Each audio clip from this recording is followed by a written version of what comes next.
RTS Info, Brigitte Rourty.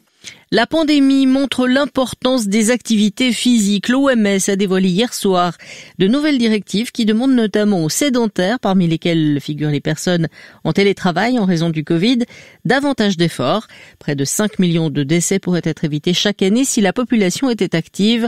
Au moins 150 à 300 minutes d'activité physique modérée à vigoureuse par semaine doivent être menées par les adultes.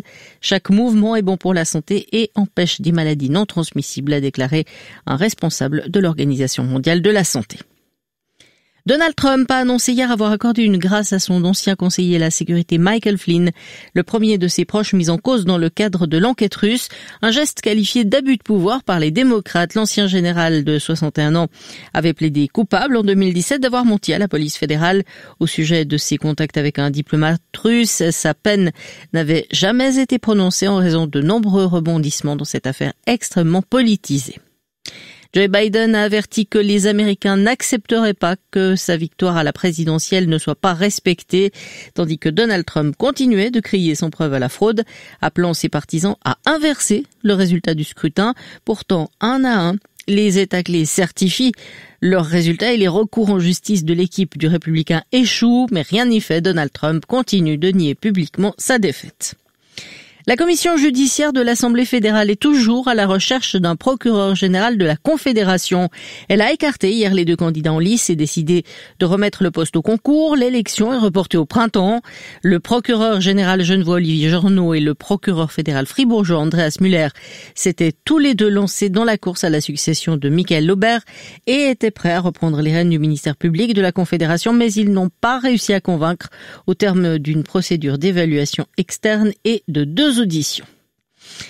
L'auteur de l'attaque au couteau mardi après-midi à Lugano voulait se rendre en Syrie en 2017 pour voir un djihadiste, a indiqué hier l'office fédéral de la police sur Twitter. Elle a cependant été arrêtée à la frontière turco-syrienne et ramenée en Suisse. La suspecte était tombée amoureuse d'un combattant djihadiste, a précisé Fedpol au sujet de cette attaque terroriste présumée. Enfin, le monde du football pleure Diego Maradona, mort à l'âge de 60 ans. Pelé, son rival brésilien, parle d'une triste nouvelle. J'ai perdu un grand ami et le monde a perdu une légende. Il y a beaucoup à dire, mais pour l'heure, que Dieu donne de la force à ses proches. J'espère qu'un jour nous pourrons jouer ensemble au ciel. Son compatriote Lionel Messi a écrit lui sur Twitter: un jour très triste pour tous les Argentins et pour le football. Il nous laisse, mais il ne s'en va pas parce que Diego est éternel. Je garde en moi tous les beaux moments vécu avec lui. Du stratus sur le plateau ce matin avec une limite supérieure vers 700 mètres se dissipant en grande partie en cours de journée. Au-dessus du stratus et dans les autres régions, temps ensoleillé aujourd'hui. Même type de temps demain mais avec un ciel un peu plus nuageux, 6 à 10 degrés et pas vraiment de changement pour le week-end. Vous écoutez RTS Info, je vous retrouve pour un nouveau bulletin à 2h.